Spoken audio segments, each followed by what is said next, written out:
എല്ലാവർക്കും നമസ്കാരം. ഇന്ന് നമ്മളിവിടെ ഡിസ്കസ് ചെയ്യാൻ പോകുന്നത് ബാങ്കിങ്ങിൻ്റെ ക്ലാസ് 1 പാർട്ട് 3 ഇൻട്രൊഡക്ഷനിലെ പാർട്ട് 3 ആണ് നമ്മളിവിടെ ഡിസ്കസ് ചെയ്യാൻ പോകുന്നത്. പാർട്ട് 1 നമ്മൾ എന്താ ഡിസ്കസ് ചെയ്തത് എല്ലാവർക്കും ഓർമ്മയുണ്ടെന്ന് വിചാരിക്കുന്നു. എന്താണ് ബാങ്ക്, എന്താണ് ബാങ്കിൻ്റെ ഡെറിവേഷൻസ്, അതുപോലെ ബാങ്ക്രപ്റ്റ്. പാർട്ട് 2 ഡെഫിനിഷൻസ് ആണ്. പാർട്ട് 3 ക്രൗദറിൻ്റെ അടിസ്ഥാനത്തിൽ 3 ആൻസിസ്റ്റേഴ്സ് ഉണ്ട് ബാങ്കിന്.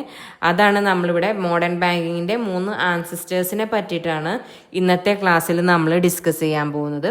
അപ്പം നമുക്ക് സ്റ്റാർട്ട് ചെയ്യാം. ഫസ്റ്റ് നമ്മൾ ഡിസ്കസ് ചെയ്യാൻ പോകുന്നത് മോഡേൺ ബാങ്കിങ്ങിൻ്റെ റീസെൻ്റ് ഒറിജിനാണ്. മോഡേൺ ബാങ്കിങ്ങിന് മുന്നേ ബാങ്കിങ് എന്ന കൺസെപ്റ്റ് എങ്ങനെയാണ് വന്നത് എന്നുള്ളതാണ്. അക്കോർഡിംഗ് ടു ക്രോദറിൻ്റെ അടിസ്ഥാനത്തിൽ ദ ബാങ്കർ ഹാസ് 3 ആൻസിസ്റ്റേഴ്സ്. ബാങ്കർക്ക് എന്തുണ്ട്? 3 ആൻസിസ്റ്റേഴ്സ് ഉണ്ട്. ആൻസിസ്റ്റേഴ്സ് എന്നാലും 3 പൂർവികരുണ്ട്. ഫസ്റ്റ് വൺ എന്താണ്? Merchant banker, money lender, goldsmith. Merchant banker, money lender, goldsmith എന്ന് പറയുന്ന 3 ആൻസിസ്റ്റേഴ്സ് ആണ് ബാങ്കിനുള്ളത് എന്നാണ് ക്രൗദറിൻ്റെ അടിസ്ഥാനത്തിൽ. ക്രൗദറിൻ്റെ ഡെഫിനിഷൻ കഴിഞ്ഞ ക്ലാസ്സിൽ നമ്മൾ ഡിസ്കസ് ചെയ്താണ്. എന്തായിരുന്നു അത്? A banker is a dealer in ഡെപ്റ്റ് his own and other people. അവരുടേതായിട്ടുള്ള ഡെപ്റ്റിനും മറ്റുള്ളവരുടെ ഡെപ്റ്റിനും ഇടയിൽ ഒരു ഡീലറായിട്ട് നിൽക്കുന്ന വ്യക്തിയാണ് എന്ത് പറയുന്നത്? ബാങ്കർ എന്ന് പറയുന്നത്. അപ്പോൾ ഇന്ന് നമ്മൾ ഡിസ്കസ് ചെയ്യാൻ പോകുന്നത് എന്താ? മോഡേൺ ബാങ്കിങ്ങിൻ്റെ റീസെൻ്റ് ഒറിജിനാണ്. അത് ക്രൗദറിൻ്റെ അടിസ്ഥാനത്തിൽ 3 ആൻസിസ്റ്റേഴ്സ് ആണുള്ളത്. അതാരൊക്കെയാണ്? മെർച്ചന്റ് ബാങ്കറും, മണി ലെൻഡറും, അതുപോലെ തന്നെ ഗോൾഡ് സ്മിത്തും. ഫസ്റ്റ് നമ്മൾ ഡിസ്കസ് ചെയ്യാൻ പോകുന്നത് മെർച്ചന്റ് ബാങ്കേഴ്സ് ആണ്. മെർച്ചന്റ് ബാങ്കേഴ്സ് എന്ന് പറയുന്നത് ആരാണ്? ഒരു ഇടനിലക്കാരാണ്. ഇടനിലക്കാരി എന്ന് പറയുമ്പോൾ പർച്ചേസിനും സെയിൽസിനും ഇടയിൽ നിൽക്കുന്ന ആൾക്കാരാണ് ആര്? മെർച്ചന്റ് ബാങ്ക് എന്ന് പറയുന്നത്. മെർച്ചന്റ് ബാങ്ക് ഒരു ഹോൾസെയിൽ ബാങ്കാണ്. ഹോൾസെയിൽ ബാങ്കും റീറ്റെയിൽ ബാങ്കും പറഞ്ഞാൽ എന്താണ്? റീറ്റെയിൽ ബാങ്കിങ് എന്ന് പറയുന്നത് ഒരു വ്യക്തിക്ക് നേരിട്ട് ലോൺ കൊടുക്കുന്ന പ്രക്രിയയാണ് റീറ്റെയിൽ ബാങ്കിങ് എന്ന് പറയുന്നത്. എക്സാമ്പിൾ, ഇപ്പോൾ ഹൗസ് ലോൺ കൊടുക്കുക, അതുപോലെ എഡ്യൂക്കേഷൻ ലോൺ കൊടുക്കുക, വെഹിക്കിൾ ലോൺ കൊടുക്കുക, അങ്ങനെയൊക്കെ ഉണ്ടല്ലോ. അതാണ് റീറ്റെയിൽ ബാങ്കിങ് എന്ന് പറയുന്നത്. നെക്സ്റ്റ് നമ്മൾ ഹോൾസെയിൽ ബാങ്കിങ്. ഹോൾസെയിൽ ബാങ്കിങ് എന്ന് പറയുന്നത് എന്താണ്? ഇൻഡസ്ട്രിയൽ മേഖലകൾക്ക് അല്ലെങ്കിൽ വലിയ കോർപ്പറേറ്റ് കമ്പനികൾക്കൊക്കെ ലോൺ കൊടുക്കുന്നതിനെയാണ് ഹോൾസെയിൽ ബാങ്കിങ് എന്ന് പറയുന്നത്.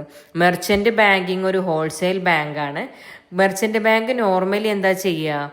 ഇപ്പോൾ കമ്മോഡിറ്റി ആണെങ്കിലും സെയിലാണെങ്കിലും ഒരു വലിയൊരു കമ്പനീൻ്റെ ഒരു ഷെയർ അവർ വിൽക്കാൻ വെക്കുകയാണ്. അതുപോലെ അപ്പോൾ അവർ സെല്ലറും അതുപോലെ അത് പർച്ചേസ് ചെയ്യാൻ നിൽക്കുന്ന വ്യക്തികൾക്കും ഇടയിൽ നിൽക്കുന്ന ബാങ്ക് ഉണ്ടല്ലോ, അതാണ് ഈ മെർച്ചന്റ് ബാങ്ക് എന്ന് പറയുന്നത്. നമുക്ക് സ്റ്റാർട്ട് ചെയ്യും. ഫസ്റ്റ് പോയിന്റ് എന്താ? ഞാൻ പോയിന്റ് ബേസ് ആയിട്ടാണ് പഠിപ്പിക്കുന്നത്. കാരണം എന്താ? എക്സാമിന് ഓരോ ക്വസ്റ്റ്യൻസ് വരുമല്ലോ, അത് ഇതിൽ കംപ്ലീറ്റ് ആയിട്ടല്ലല്ലോ വരും. ഓരോ പോയിന്റുകൾ എന്താന്നുള്ള രീതിയിലാണ് വരിക. അതുകൊണ്ട് പോയിന്റ് ബേസ് ആയിട്ട് പറയാം. ഒറിജിനലി ട്രേഡേഴ്സ് ഇൻ കമ്മോഡിറ്റീസ് ആണ്. എന്താണ് മെർച്ചന്റ് ബാങ്ക് എന്ന് പറയുന്നത്? കമ്മോഡിറ്റീസിന്റെ ട്രേഡേഴ്സ് ആണ്. കമ്മോഡിറ്റിയുമായി ബന്ധപ്പെട്ടിട്ടുള്ളതാണ്. എന്ന് വെച്ചാൽ സെയിൽ ആൻഡ് പർച്ചേസുമായി ബന്ധപ്പെട്ടിട്ടുള്ളതാണ് മെർച്ചന്റ് ബാങ്കിങ് എന്ന് പറയുന്നത്. സെയിലിന്റെയും പർച്ചേസിന്റെയും ഇടനിലക്കാരാണ്. കമ്മോഡിറ്റീസ് ആയിട്ട് ബന്ധപ്പെട്ടതാണ് merchant banking. Engaged in internal and external trade. ഇവരെന്തിലൊക്കെ എൻഗേജ്ഡ് ആവുന്നുണ്ട്? ഇന്റേണൽ ആയിട്ടും എക്സ്റ്റേണൽ ആയിട്ടുള്ള ട്രേഡിൽ അവർ എൻഗേജ്ഡ് ആവുന്നുണ്ട്. എന്ന് വെച്ചാൽ നമ്മളെ ഇന്ത്യക്കുള്ളിലുള്ളതും ഫോറിൻ ട്രേഡിലും എല്ലാം മെർച്ചന്റ് ബാങ്ക് എന്താണ്? എൻഗേജ്ഡ് ആയിട്ടുണ്ട്. Later began financing trade, specially foreign trade. Financing ട്രേഡും ആര് ചെയ്യുന്നുണ്ട്? മെർച്ചന്റ് ബാങ്കിങ് ചെയ്യുന്നുണ്ട്. ആദ്യം എന്തായിരുന്നു? വെറും കമ്മോഡിറ്റീസ് ട്രേഡ് മാത്രമാണ് നടത്തിയിരുന്നത്. പിന്നീട് അവരെന്ത് ചെയ്തു? കമ്മോഡിറ്റീസ് ട്രേഡിന് പുറമെ ഫിനാൻസും നൽകാമെന്ന് തീരുമാനിച്ചു. അങ്ങനെയാണ് മെർച്ചന്റ് ബാങ്കേഴ്സ് എന്ന കൺസെപ്റ്റ് ഒരു ബാങ്കിങ് എന്ന കൺസെപ്റ്റിലേക്ക് വന്നത്. ഫിനാൻസും നൽകാമെന്ന് വിചാരിച്ച സമയത്താണ് മെർച്ചന്റ് ബാങ്കിങ്ങിനെ എന്തായിട്ട് പറയാൻ തുടങ്ങിയത്? ഫസ്റ്റ് ആൻസിസ്റ്റേഴ്സ് ആയിട്ട് പറയാൻ തുടങ്ങിയത്. They helped in the growth of international business and finance. ഇവരെന്ത് ചെയ്തു? ഹെൽപ്പ് ചെയ്തു. എന്തിനു വേണ്ടിയിട്ട്? ഇന്റർനാഷണൽ ആയിട്ടുള്ള, നാഷണൽ അല്ലാതെ ഇന്റർനാഷണൽ എന്ന് വെച്ചാൽ പുറത്തും അകത്തുമുള്ള ബിസിനസ്സിന് ഫിനാൻസ് നൽകാൻ വേണ്ടിയിട്ട് അവരെന്ത് ചെയ്തു? ഹെൽപ്പ് ചെയ്തു. മെർച്ചന്റ് ബാങ്കേഴ്സ് എന്താണ്? കമ്മോഡിറ്റീസ് ട്രേഡ് പ്രൊമോട്ട് ചെയ്യുന്നു, ഇന്റേണലും എക്സ്റ്റേണൽ ആയിട്ടുള്ള ട്രേഡ് ചെയ്യുന്നുണ്ട്. അതുപോലെ തന്നെ ഫിനാൻഷ്യൽ ട്രേഡും എസ്പെഷ്യലി ഫോറിൻ ട്രേഡും അവർ ചെയ്യുന്നുണ്ട്. അതുപോലെ ഇന്റർനാഷണൽ ബിസിനസ്സിനും ഫിനാൻസിനും എന്ത് ചെയ്തു, മെർച്ചന്റ് ബാങ്കേഴ്സ് ഹെൽപ്പ് ചെയ്തു. സെക്കൻഡ് ആൻസിസ്റ്റേഴ്സ് ആരാണ്? Money lenders. Second point, money lenders the second ancestors of modern banking. Modern ബാങ്കിങ്ങിന്റെ രണ്ടാമത്തെ പൂർവികർ എന്ന് പറയുന്നത് ആരാണ്? മണി ലെൻഡേഴ്സ് എങ്ങനെയുള്ളവരായിരിക്കും? Were wealthy individuals with good reputation. നല്ല റെപ്യൂട്ടേഷൻ ഉള്ള വെൽത്തി ഇൻഡിവിജ്വൽസ് ആയിരിക്കും ആര്? മണി ലെൻഡേഴ്സ് എന്ന് പറയുന്നത്. അവരെന്താ ചെയ്യുക? മണി ലെൻഡേഴ്സ് എന്ത് ചെയ്യും? Lend their own money at high interest rates. അവരുടേതായിട്ടുള്ള പണം, അവരെ കയ്യിലുള്ള പണം എന്ത് ചെയ്യും? ലോണായിട്ട് കൊടുക്കും. എന്തിന്റെ അടിസ്ഥാനത്തിൽ? ഹൈ റേറ്റ് ഓഫ് ഇൻട്രസ്റ്റിൽ അവരുടെ പണം തന്നെ ലോണായിട്ട് കൊടുക്കും. അതുവഴി അവരെന്താ ചെയ്യുക? Money lenders earned large income through lending. അവര് ഈ പണം ലോണായിട്ട് കൊടുക്കുന്നത് വഴി അവരെന്ത് ചെയ്യും? ലാർജ് ഇൻകം ഏൺ ചെയ്യും. ഫസ്റ്റ് പോയിന്റ് എന്താ? ദ സെക്കൻഡ് ആൻസിസ്റ്റേഴ്സ് ആണ് എന്ത്? മണി ലെൻഡേഴ്സ് എന്ന് പറയുന്നത്. Where wealthy individuals with a reputation ഉള്ള നല്ല വെൽത്തി ഇൻഡിവിജ്വൽസ് ആയിരിക്കും ആര്? Money lenders. അവരുടെ കയ്യിലുള്ള പണം എന്ത് ചെയ്യും? ഹൈ റേറ്റ് ഓഫ് ഇൻട്രസ്റ്റിന് ലോണായിട്ട് കൊടുക്കും. അതുവഴി അവരെന്ത് ചെയ്യും? ഒരുപാട് പണം ഏൺ ചെയ്യും, ഇൻകം ഏൺ ചെയ്യും, വരുമാനം ഉണ്ടാക്കും. നെക്സ്റ്റ് പോയിന്റ് എന്താ? Provide over draft facility. അവരെന്ത് ചെയ്യും? അതുപോലെ തന്നെ അവർ ഓവർ ഡ്രാഫ്റ്റ് ഫെസിലിറ്റിയും കൊടുക്കും. അവരതുപോലെ തന്നെ സർപ്ലസ് ഫണ്ട് ഉള്ള ആൾക്കാരെ കയ്യിൽ നിന്ന് ഡെപ്പോസിറ്റ് ആയിട്ട് സ്വീകരിക്കുന്നുണ്ട് കേട്ടോ. മണി ലെൻഡേഴ്സ് എന്ത് ചെയ്യും? കൂടുതൽ ക്യാഷ് ഉള്ളവര് ഡെപ്പോസിറ്റ് ആയിട്ട് അവരെ കയ്യിൽ കൊടുന്ന് പണം കൊടുക്കും. അവരെന്ത് ചെയ്യും? അവർക്ക് 1000 രൂപയാണ് അല്ലെങ്കിൽ 2000 രൂപ ഒരാള് മണി ലെൻഡേഴ്സിന്റെ കയ്യിൽ ഡെപ്പോസിറ്റ് ആയിട്ട് കൊടുത്തു. അപ്പൊ അയാൾക്ക് പെട്ടെന്ന് ഒരു 4000 രൂപ ആവശ്യം വന്നു എന്നിരുന്നാലും അവരെന്ത് ചെയ്യും? ആ 4000 രൂപ ഈ 2000-ന് പുറമേയുള്ള 2000 കൂടെ കൂടിയിട്ട് ലോണായിട്ട് അവർക്ക് കൊടുക്കും. അതുകൊണ്ടാണ് പ്രൊവൈഡ് ഓവർ ഡ്രാഫ്റ്റ് ഫെസിലിറ്റീസ് എന്ന് പറയുന്നത്. കാരണം അവർ ഓൾറെഡി ലോൺ കൊടുക്കുന്നുണ്ട്, ലെൻഡ് ചെയ്യുന്നുണ്ട്. പിന്നെ അവർക്ക് ഈ ഡെപ്പോസിറ്റ് ചെയ്യുന്നവർക്ക് ഓവർ ഡ്രാഫ്റ്റ് ഫെസിലിറ്റി പോലെ അവരെന്ത് ചെയ്യും? അവർക്ക് വീണ്ടും ലോണും കൊടുക്കും. Let the foundation of modern ബാങ്കിങ്ങിന്റെ അടിത്തറ എന്ന് പറയുന്നത് എന്താണ്? മണി ലെൻഡേഴ്സ് ആണ്. അവരെന്തൊക്കെ ചെയ്യുന്നത്? Accepting deposit from those with surplus money. ആരെ കയ്യിലാണോ കൂടുതൽ പണമുള്ളത് അവരുടെ കയ്യിൽ നിന്ന് ഡെപ്പോസിറ്റ് ആയിട്ട് സ്വീകരിക്കുകയും ചെയ്യും. Lending fund to the needy for productive use. ആർക്കാണോ ഫണ്ട് ആവശ്യമുള്ളത് അവർക്ക് എന്ത് ചെയ്യും? പണം ലോണായിട്ട് കൊടുക്കുകയും ചെയ്യും. എന്തിനു വേണ്ടിയിട്ടാണ്? പ്രൊഡക്റ്റീവ് യൂസിനാണ് അവർക്ക് ലോണായിട്ട് കൊടുക്കുക. മണി ലെൻഡേഴ്സ് സെക്കൻഡ് ആൻസിസ്റ്റേഴ്സ് ആണ്. അവരെന്താണെന്ന് വെച്ചാൽ foundation of the modern banking എന്ന് പറയുന്നത് ആരാണ്? മണി ലെൻഡേഴ്സ് ആണ്. ആ മണി ലെൻഡേഴ്സിന് ഓവർ ഡ്രാഫ്റ്റിംഗ് ഫെസിലിറ്റി നൽകിയിട്ടുണ്ട്. അതുപോലെ ആരടുത്താണോ സർപ്ലസ് ഫണ്ട് ഉള്ളത് അവരെ കയ്യിൽ നിന്ന് ഡെപ്പോസിറ്റ് ആയിട്ട് പണം സ്വീകരിക്കുകയും ആവശ്യമുള്ളവർക്ക് പ്രൊഡക്റ്റീവ് പർപ്പസിന് വേണ്ടിയിട്ട് ലോണായിട്ട് കൊടുക്കുകയും ചെയ്യും. നെക്സ്റ്റ് ഡിസ്കസ് ചെയ്യുന്നത് ആരെക്കുറിച്ചാ? Goldsmith. അവരെന്താണ്? തേർഡ് ആൻസിസ്റ്റേഴ്സ് ആണ് ആര്? ഗോൾഡ് സ്മിത്ത് എന്ന് പറയുന്നത് ആരാണ്? സ്വർണം നിർമ്മിക്കുന്ന അല്ലെങ്കിൽ സ്വർണം ഉണ്ടാക്കുന്ന വ്യക്തികളെയാണ് ആര് എന്ന് പറയുന്നത്? ഗോൾഡ് സ്മിത്ത് എന്ന് പറയുന്നത്. അവര് വളരെ ഹോണസ്റ്റിയും റിലയബിലിറ്റിയും ഒക്കെ ഉള്ള സത്യസന്ധതയുള്ള ആൾക്കാരായിരിക്കും ഈ ഗോൾഡ് സ്മിത്ത് എന്ന് പറയുന്നത്. അവരെന്തുമായി ഡീൽ ചെയ്യുന്നു? ദേ ഡീൽസ് വിത്ത് പ്രഷ്യസ് മെറ്റൽസ് എന്ന് വെച്ചാൽ ഗോൾഡ്, സിൽവർ പോലെയുള്ള പ്രഷ്യസ് മെറ്റൽസ് ആണ് അവരെന്ത് ചെയ്യുന്നത്? കൈകാര്യം ചെയ്യുന്നത്. ഇത് സേഫായി സൂക്ഷിക്കാൻ വേണ്ടിയിട്ട് അവരെന്ത് ചെയ്തു? സ്ട്രോങ് സേഫുകൾ ഉണ്ടാക്കും. Had strong safes for storing valuables. ഈ വാല്യൂബിൾസ് സ്റ്റോർ ചെയ്യാൻ വേണ്ടിയിട്ട് സ്ട്രോങ് ആയിട്ടുള്ള സേഫുകൾ ആരുണ്ടാക്കി വെക്കും? ഗോൾഡ് സ്മിത്ത് ഉണ്ടാക്കി വെക്കും. ആ സേഫിന്റെ സ്ട്രോങ് സേഫ്റ്റി കണ്ടിട്ട് എന്ത് ചെയ്യും? ജനങ്ങൾ എന്ത് ചെയ്യുന്നു? Peoples deposit money and valuables for safe custody. ഈ സേഫ്റ്റി കണ്ടിട്ട്, സ്ട്രോങ് സേഫുകൾ ഉണ്ടാക്കി വെച്ചിട്ടുള്ളത് കണ്ടിട്ട് ഈ പ്യൂപ്പിൾസ് എന്ത് ചെയ്തു?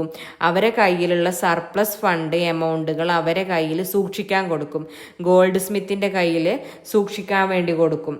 എന്ത് വെച്ചാൽ അവരെന്ത് ചെയ്തു? പ്രഷ്യസ് മെറ്റലായിട്ട് ഡീൽ ചെയ്യുന്ന ആൾക്കാരാണ്. അത് സ്റ്റോർ ചെയ്യാൻ വേണ്ടിയിട്ട് സ്ട്രോങ് സേഫുകൾ ഉണ്ടാക്കി വെക്കും. അതുകൊണ്ട് തന്നെ ഈ പ്യൂപ്പിൾസ് എന്ത് ചെയ്യും, അത് കണ്ടിട്ട് അവരെ കയ്യിൽ ഇവരെ പൈസ സേഫ് ആവും എന്ന വിശ്വാസത്തോടു കൂടി അവരുടെ സർപ്ലസ് എമൗണ്ടുകൾ എന്ത് ചെയ്യും, ഈ ഗോൾഡ് സ്മിത്തിന്റെ കയ്യിൽ സേഫ് കസ്റ്റഡിക്ക് കൊടുക്കും. Next, issue deposit receipts as A proof of deposit.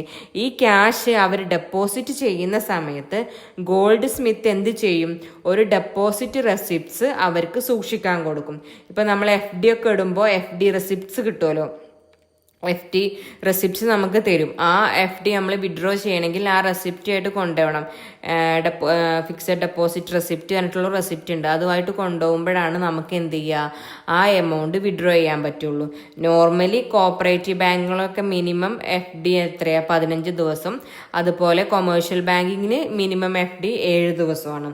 ഇത് ഡെപ്പോസിറ്റ് ചെയ്യുന്നത്, ഇത് FD അല്ല, ഇത് അന്നത്തെ കാലത്ത് ഇവർ ഡെപ്പോസിറ്റ് ചെയ്യുമ്പോൾ എന്ത് ചെയ്യും, ഗോൾഡ് സ്മിത്ത് എന്ത് ചെയ്യും, ഒരു ഡെപ്പോസിറ്റ് റെസിപ്റ്റ് അവർക്ക് പ്രൂഫായിട്ട് കൊടുക്കും. ഈ പ്രൂഫ് എന്ത് ചെയ്യണം, customers could withdraw money by showing the receipt. ഈ കസ്റ്റമർ, ഈ ഡെപ്പോസിറ്റ് ചെയ്ത കസ്റ്റമർ എപ്പോഴാണോ ആ ക്യാഷ് വിഡ്രോ ചെയ്യാൻ വരുന്നത് ആ സമയത്ത് എന്ത് ചെയ്യണം, ആ ഡെപ്പോസിറ്റ് റെസിപ്റ്റ് കാണിച്ചു കൊടുക്കണം. അപ്പോഴേ എന്ത് ചെയ്യുള്ളൂ, ആ ക്യാഷ് അവർക്ക് തിരിച്ചു നൽകുള്ളൂ.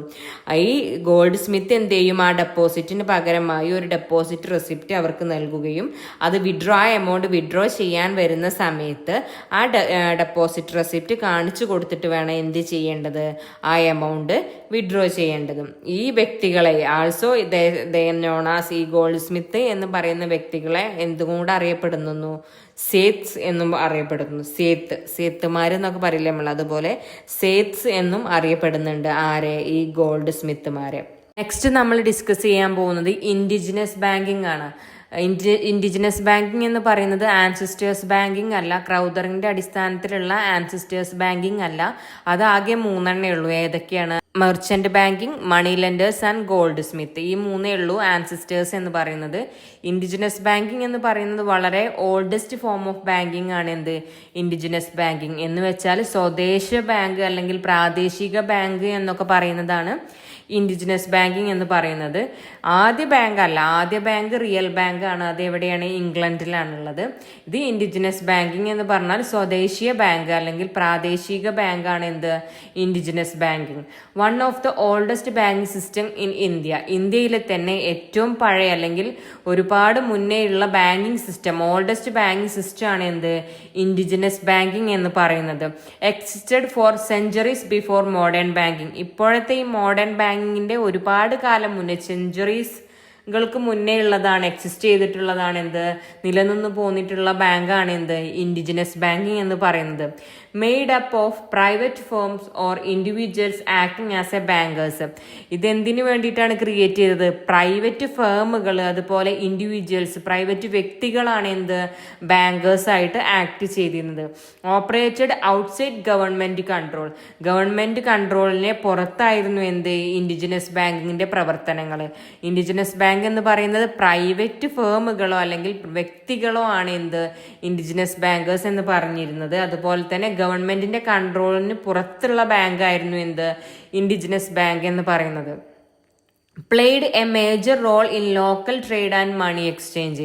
ഇവരെന്ത് ചെയ്തിരുന്നു? ഇൻഡിജിനസ് ബാങ്കിങ് എന്ത് ചെയ്തിരുന്നു? ഒരു മേജർ റോള്, പ്രധാന റോള് വഹിച്ചിരുന്നു. എന്തിന്റെ? ട്രേഡിന്റെയും മണി എക്സ്ചേഞ്ചിന്റെയും ഇടയിൽ പ്രധാന റോള് വഹിച്ചിരുന്ന ആൾക്കാരാണ് ഇൻഡിജിനസ് ബാങ്കിങ് എന്ന് പറയുന്നത്.